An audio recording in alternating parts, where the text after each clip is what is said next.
ভোটে গরম মানেই ভোটে গরম দিনহাটা, ভোট মানেই ভোটে গরম দিনহাটা। দিনহাটা সবসময় উত্তেজনা, রাজনৈতিক উত্তেজনায় থাকে। সরাসরি চলে যাব প্রতিনিধি অভিজিতের কাছে।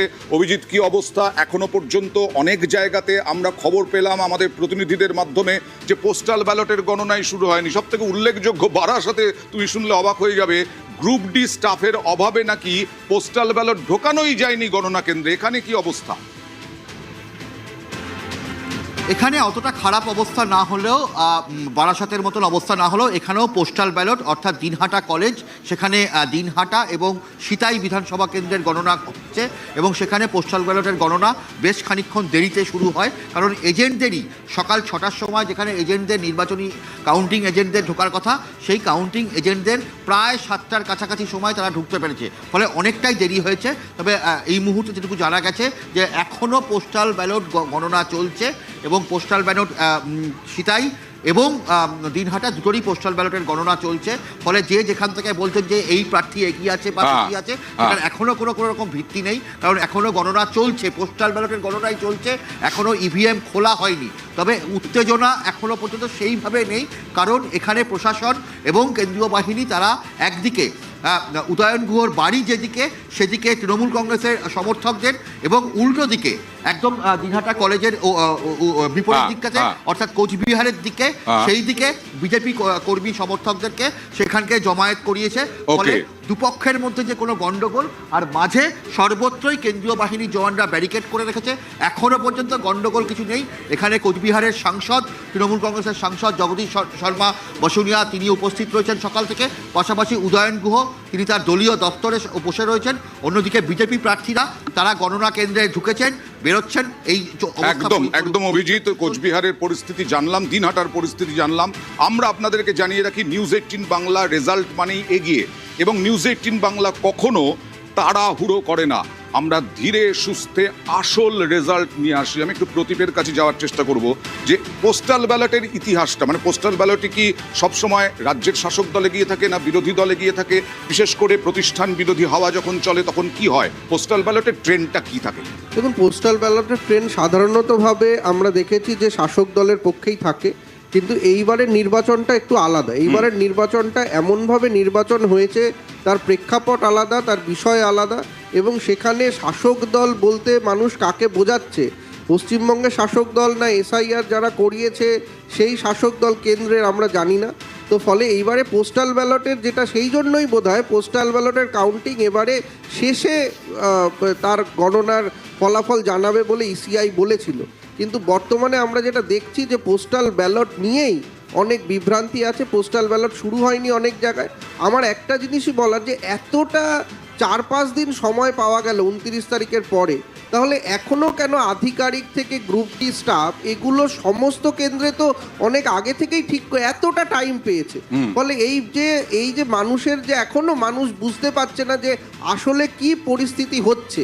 সব জায়গাতেই একটা গন্ডগোল, হয়রানি, বিভ্রাট আমরা দেখছি। ফলে ইলেকশন কমিশনের আমার মনে হয় পোস্টাল ব্যালট কেন, ইভিএম কাউন্টিংয়েও ইলেকশন কমিশন কতটা সুষ্ঠুভাবে করতে পারে, সেটা কিন্তু একটা প্রশ্নচিহ্নের মুখে আছে। এবার 77টা কেন্দ্র অনেক কমিয়ে আনা হয়েছে। গণনা কেন্দ্র 87টা ছিল প্রাথমিকভাবে, 77টাতে নিয়ে আসা হয়েছে যাতে গণনা কেন্দ্র ঠিকঠাকভাবে গণনা করা যায়। কৌস্তবের কাছে একটু পলিটিক্যাল বিষয়ে যাচ্ছে। শূন্যের গেরো কি কাটবে জানিয়ে বহু সময় কটাক্ষ শুনতে হয়েছে, বামেদের আক্রমণাত্মক এসেছে বিরোধীদের কাছ থেকে। 100% কাটবে, 100% কাটবে। এটা 1-2 হচ্ছে, এখনো ট্রেন্ড সবে আসতে আরম্ভ করেছে। পোস্টাল ব্যালট দিয়ে যে প্রদীপ যে কথাটা বলছিল, যে পোস্টাল ব্যালট, তুমি অতীতের পোস্টাল ব্যালট, এখন পোস্টাল ব্যালট কিন্তু ডিফারেন্ট। এখন পোস্টাল ব্যালটে কিন্তু 85 বছরের ঊর্ধ্বে ভোটার আছে। কবে থেকে চালু হলো? 2021 থেকে, কোভিড সময় থেকে চালু হলো। 2021-এ কি হয়েছিল? 80 বছরের ওপরের লোকেদের ভোট নেওয়া হয়েছিল। এখন এটা কি হলো? 24-এ আর 26-এ কি হলো? 85 বছরের ওপরের লোকেদের ভোট নেওয়া হলো। আগে পোস্টাল ব্যালট কি ছিল? আগে পোস্টাল ব্যালট ছিল জেনারেলি সরকারি কর্মচারীদের ভোট। এখন কিন্তু সেটা নয়। এক একটা কেন্দ্রে 3000, 4000, 5000, 6000 পোস্টাল ব্যালট, এর মধ্যে কিন্তু 85 ঊর্ধ্বে ভোটার আছে।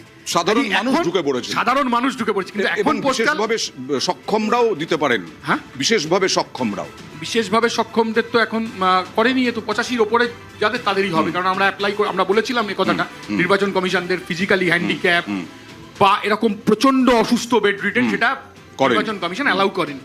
85-র ওপরে একমাত্র অ্যালাউ করছে। বহু মানুষ কাজেই- আছেন। হ্যাঁ, বহু মানুষ আছে, কিন্তু আমি বলছি যে নির্বাচন কমিশন কতটা অপদার্থ আপনি কল্পনা করতে পারবেন না। কালকে রাত্রি 1:30-2 অবধি কাউন্টিং এজেন্টরা কার্ড পায়নি। কাউন্টিং এজেন্টের নিচের আরো লেভেলে আগে কার্ড হয়ে গেল, পরে নির্বাচন কমিশন থেকে বলা হলো কার্ড না, এবার কিউআর কোড হবে, কার্ড ছাপানো হবে।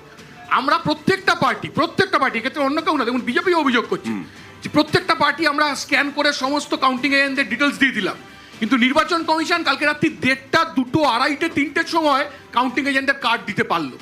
এইটা খুবই আনফরচুনেট, মানে যতটা গজরাচ্ছে ততটা বৃষ্টি হচ্ছে না, এটাই সমস্যা। রাজদীপ, আমরা বারবার বলছি যে মানে প্রসেসটা অনেক পিছিয়ে আছে। এইবার আমাদের মনে রাখতে হবে, নির্বাচন কমিশন এই কথা বলেছে যে স্ন্যাপশট বলে একটা জিনিস পাঠানো হবে। মানে এতদিন পর্যন্ত চ্যানেলগুলো, সাংবাদিক সংস্থাগুলো তারা যে জিনিসগুলো দেখাতো সেগুলোর মধ্যে অনেকটা ডিফারেন্স থাকতো। নির্বাচন কমিশন যেটা দিত তার মধ্যে অনেকটা ডিফারেন্স থাকতো, কিন্তু এইবারে যাতে সেই বিভ্রান্তির মধ্যে মানুষ না পড়ে, কোনো রাজনৈতিক কর্মী না পড়ে, তাই জন্য নির্বাচন কমিশন তারপরেও তো বলেছে, বিভ্রান্তির শেষ নেই। হ্যাঁ না, নির্বাচন কমিশন বলেছে যে স্ন্যাপ শট বলে একটা জিনিস সেটা পাঠানো হবে, সেটার মধ্যে সব ইনফরমেশন থাকবে, তারপরে চ্যানেলগুলো দেখাতে পারবে, ঠিকঠাক খবর চলবে মানুষের কাছে। তো এই জন্যই হয়তো এই লেটটা হচ্ছে, কিন্তু বিভিন্ন জায়গায় যে আরও অনেক ধরনের অন্যান্য ধরনের প্রবলেমগুলো আসছে, চোখে পড়ছে, এইগুলো নির্বাচন কমিশনের কাছে আমরা বারবার অনুরোধ জানাচ্ছি, এইগুলোকে ঠিক করুন। আপনাদের কাজে আমরা অনেকভাবে অনেক জায়গা থেকে আমরা এগিয়ে রয়েছি, মানুষ এগিয়ে রয়েছে, বাংলার মানুষের একটাও রক্ত পড়েনি, একটা মানুষও খুন হয়নি, কিন্তু শেষের মুহূর্তে এসে এই যে জায়গায় দাঁড়িয়ে আছি, এই জায়গাগুলোতে এই ভুলভ্রান্তিগুলো মানে মানুষ বিজেপি মানতে চাইছে একেবারে না। কনফার্ম যে বিজেপি আসছেই, যেটা শ্রমিক ভট্টাচার্য গতকালও প্রত্যয়ী একদম যে বিজেপি ক্ষমতায় আসছেই। তারপরেও তৃণমূল এখনো পর্যন্ত আসলে তৃণমূল স্তরের থেকে কি খবর আসছে না যে তৃণমূলের কি হতে পারে না হতে পারে? দেখুন, বিজেপির প্রতিনিধি যখন কথা বলছিলেন উনি মুখ ফসকে একটা কথা বললেন যে ইলেকশন কমিশনের জন্য কিন্তু ওনারা অনেক ক্ষেত্রে এগিয়ে আছেন, এই কথাটা উনি বলে ফেললেন। এবং শুধুমাত্র তাই নয়, বিজেপির পশ্চিমবঙ্গের প্রতিনিধিরা মানুষ এই জিনিসটা এগিয়ে, বারবার ভুলে যান পশ্চিমবঙ্গের মানুষ যে এগিয়ে। তারা যে এখানে আমি ইলেকশন একজন বিজেপি কমিশনের কর্মীর আগে প্রতিনিধি সবার হয়ে আগে আসেননি, পশ্চিমবঙ্গের তারা মানুষ, এখানে বিজেপি সবার আগে বাঙালি। প্রতিনিধি আপনি হয়ে একজন আসছেন। তৃণমূল যদিও কংগ্রেসের বিজেপি কর্মীর আর আগে বাঙালি। ইলেকশন কমিশনের মধ্যে আপনাকে এখন আর বুঝতে হবে পার্থক্য যে করার কোনো জায়গা নেই। তৃণমূল শুনুন না, কংগ্রেসের কর্মীরা আগে আচ্ছা, পশ্চিমবঙ্গের করুন। বাঙালি। 12টার পরবর্তীতে আপনার কণ্ঠস্বরটা এতটা তীব্র থাকে কিনা সেই জিনিসটা আমরা সকলে দেখতে চাই। কিন্তু কি জানেন তো, আজকে যখন এখানে বসে আপনারা এই কথা বলছেন, প্রত্যেকটা ক্ষেত্রে আমরা দেখেছি যে ইলেকশন কমিশনকে আপনারা ব্যবহার করার পরবর্তীতে আপনাদের কণ্ঠস্বরটা এতটা তীব্র থেকেছে। কিন্তু যেই কথাটা কৌস্তবদা কিছুক্ষণ আগে উল্লেখ করলো, সত্যি তো, প্রত্যেকটা ক্ষেত্রে যখন এই সাধারণ মানুষ, যারা সাধারণ জনগণ, তাদের কাছ পর্যন্ত যেই কার্ডটা যাবে, সেই কার্ডটা যদি রাত্রি 1:30 বা 3টের সময় যায়, আমার মনে হয় না যে এইটা কোনো ক্ষেত্রে জাস্টিফাই করার জায়গা আছে। সেটা বিজেপি সারা রাত বসে থাকবেন নাকি সবাই? প্রতিনিধি হোক না কেন, হ্যাঁ, এটা হয়েছে। হয়েছে কালকে অধিকাংশ কেন্দ্রে, এবং বিজেপির এজেন্টেরও বসে থাকতে হয়েছে, স্ক্যান করে ডকুমেন্ট পাঠানো হয়েছে, ছবি পাঠানো হয়েছে, এবার কিন্তু নজিরবিহীন কিউআর কোড। ভালো, ঠিক করেছেন, এটাতে আমরা সিপিআই অত্যাধুনিক। না, অত্যাধুনিক হতেই পারে কিউআর কোড দিয়ে, কিন্তু ধরুন ভেন্ডার ঠিক নেই। ধরুন সকাল 8টা থেকে গোনা আরম্ভ হবে, কোনো কোনো কেন্দ্রে রাত্রি 8টা অব্দি গোনা হবে, 9টা অব্দি গোনা হবে। অন্য সময় প্রত্যেক পার্টিকে একজনকে ভেন্ডার দেওয়া হয়, ভেন্ডার মানে খাবার পৌঁছাবার জন্য বয় দেওয়া হয়, তার কোনো ব্যবস্থা নেই। নির্বাচন কমিশনকে আমরা জানিয়েছি, লিখিতভাবে জানিয়েছি যে খাবার কি হবে, নির্বাচন কমিশনের দপ্তরের লোকেরা খাবে, আর এজেন্টরা তারা 8টা থেকে রাত্রি 10টা অব্দি বসে থাকবে, তারা খাবার পাবেন, এটা হতে পারে না। মানে কোনো ধরনের পরিকল্পনা নেই। প্রথম হচ্ছে, আপনি জেনে রাখুন অয়নদা, আপনি শুনলে চমকে যাবেন, বলছে আরও টেবিলে লোক রাখার দরকার নেই। আরে যেখানে টেবিলে যে কাউন্টিং হয়, নিয়মটা কি? ইলেকশন এজেন্টরা 17C ফর্ম, যে টেবিলে যা গোনা হচ্ছে 17C ফর্ম দিয়ে আসবে, যেটা বুথ থেকে এসেছে, গোনা হবে, আরও টেবিলে যাবে, আরও টেবিলে কম্পাইলেশন হবে। নির্বাচন কমিশন বলছে আরও টেবিলে ইলেকশন এজেন্ট আর প্রার্থী থাকবে, আরও টেবিলের কার্ড করেনি। গতকাল আরও টেবিলের কার্ড আমরা আপত্তি করতে হয়েছে আমাদের, সেক্ষেত্রে বিজেপি সেও আপত্তি করছে। মানে আমি কথা বলছি, তৃণমূলকে তো করতে হয়েছে, আমরা করছি, জানেই না, এবং বলছে আরো টেবিলে লোক থাকার দরকার নেই। আরো টেবিলে লোক থাকবে না তো? না, বিজেপি কি আসলে প্রতিবাদ করছে না, হাওয়া বোঝার চেষ্টা করছে, জল মাপার চেষ্টা করছে? কোনো জল নয়, কোনো হাওয়া বোঝার চেষ্টা নয়। যেখানে যেখানে নির্বাচন কমিশন ফেলিওর হবে, যেখানে যেখানে মানুষের বিপক্ষে যাবে নির্বাচন কমিশন, সেখানে সেখানে আমরা প্রতিবাদ করব। আমরা প্রথম থেকে বলে এসেছি, নো এসআইআর, নো ভোট এবং শান্তিপূর্ণ ভোট।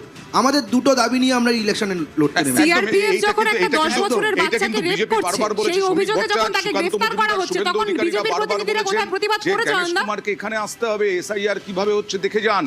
দেখুন কথাটা হচ্ছে যে আমরা প্রত্যেকটা ক্ষেত্রে একটা প্রশ্নই তুলেছি। আমরা দেখেছি যে কিভাবে ক্রমাগত ক্ষেত্রে সেটা সিআরপিএফ এর উপর একটার পর একটা অভিযোগ উঠে এসছে। আমরা দেখেছি 105 বছর বয়স্ক একজন বৃদ্ধা ক্যান্সার পেশেন্টকে যখন থাপ্পড় মারা হয়েছে তখন বিজেপির কোনো প্রতিনিধি কিন্তু প্রতিবাদ করেনি। আমরা এই দৃশ্য দেখেছি একদম মিথ্যে কথা, যখন একদম মিথ্যে কথা। সিআরপিএফ এর মিথ্যে কথা। লাঠিতে দেখুন, আঘাত মিথ্যার পড়ছে বিরুদ্ধে একটা তো আমরা পুচকে আন্দোলনে বাচ্চার নামবো না। গায়ে, তখন মিথ্যার বিজেপির স্ত্রী কোনো দেওয়ার প্রতিনিধি জন্য কিন্তু প্রতিবাদ মমতা করেনি। বন্দ্যোপাধ্যায়কে আমরা মিথ্যার দেখেছি স্ত্রী যে দেওয়ার জন্য ক্রমাগত আমরা ক্ষেত্রে আন্দোলনে যখন নামবো না। ইলেকশন কমিশন যে মিথ্যা কথাগুলো আমি এখানে যখন পোস্টের polling কাছে যাবো, পোস্টের intentionally কাছে আসবো। delay করেছে আমাদের তখন এখানে জানি কিন্তু না, বিজেপির কোনো আমাদের প্রতিনিধি সোর্সের মাধ্যমে কোনো বলা হচ্ছে প্রতিনিধি তৃণমূল কংগ্রেস লেফট এগিয়ে আছে এখনো পর্যন্ত, ট্রেন্ড যা প্রাথমিক আমার কাছে যা খবর আমার কাছে যা খবর আছে এখনো পর্যন্ত ডোমকলে জলঙ্গিতে আমরা এগিয়ে আছি, আমার কাছে যা ইনফরমেশন আছে। কিন্তু এগুলো ট্রেন্ড তো আর্লি ট্রেন্ড। একদমই, আরেকটা খুবই, কথা আমি খুবই। অয়নদা বলবো, যখন যে বলছে আজকে তো এত উত্তেজনার দরকার নেই, আমাদের কিন্তু খুব সংযত থাকতে হবে। আমি বিজেপির ভাইকে বলবো, তৃণমূলের বোনকে বলবো, আমরা যে যার সময় বলি না, মানুষ তো রায় দিয়েছে, এবার তো কেউ বলতে পারবে এবার না, তো স্বীকার করতে এবার হবে। কিন্তু কেউ বলতে পারবে না না। যে এর ভোট ও দিয়ে দিয়েছে, একদম। ওখানে ছাপ্পা হয়েছে। হ্যাঁ। 3 লেয়ার চেকিং, আচ্ছা 3 লেয়ার চেকিংটা এভাবে নির্বাচন কমিশন নির্বাচন ভোট করতে পারে, পারে। এটা প্রমাণিত হলো। অতীতে করেনি, কেন করেনি? আরএসএস কি চেয়েছিল, তার দুর্গার কি হবে না হবে সে তো আমি বলতে পারবো না। কিন্তু আমি বলছি পশ্চিমবাংলার মানুষের যা ট্রেন্ড, পশ্চিমবাংলার মানুষ তাতে পশ্চিমবাংলায় যে ভোটের রায় যা দিয়েছেন তাতে বেরোবে। আমার কাছে এখনো পর্যন্ত ট্রেন্ড আমি যা খবর পেয়েছি তাতে জলঙ্গিতে ডোমকলে তুমি আমরা দুটো এগিয়ে আছি। বললে, আমাদের কাছেও দুটো আছে, তবে টু আর্লি টু সে। আমি প্রদীপের কাছে যাবো। এখনো কোনো পর্যন্ত কোনো বামেদের ক্ষেত্রে বা কংগ্রেসের ক্ষেত্রে লাভবান হওয়ার কোনো সম্ভাবনা হিসেব কি বলছে আপনার?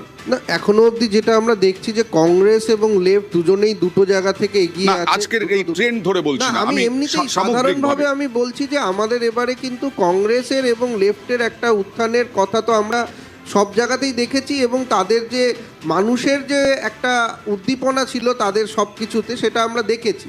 এবং কংগ্রেস সব থেকে বেশি মুর্শিদাবাদ এবং মালদায়, এবং লেফটের কিন্তু আমি বলবো দুটো না, অন্তত কলকাতার সন্নিকটেও কিন্তু 3-4টে জায়গায় যেখানে লেফটের ভোটগুলো লেফটে ফিরে আসার কথা। একটা খুব গুরুত্বপূর্ণ যে লেফটের ভোটগুলোই কিন্তু এতদিন হচ্ছে গিয়ে বিজেপির কাছে গেছিল, ফলে এইবারে লেফট কিন্তু চেয়েছে, এবং লেফটের যারা সমর্থক কর্মী তারাও অনেকটা ভেবেছে যে তাদের যে ভোট যেটা 2019 থেকে ক্রমাগত বিজেপির কাছে গেছে সেইটা কতটা লেফটের কাছে ফিরে আসবে।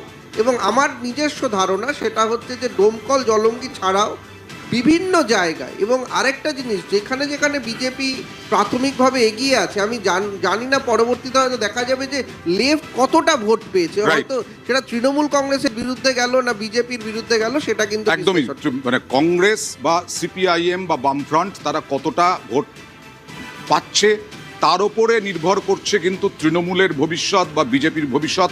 আসবো বাংলার কুরুক্ষেত্রে, সব খবর সবার আগে নিয়ে একটা ছোট্ট ব্রেকের পর হেডলাইন।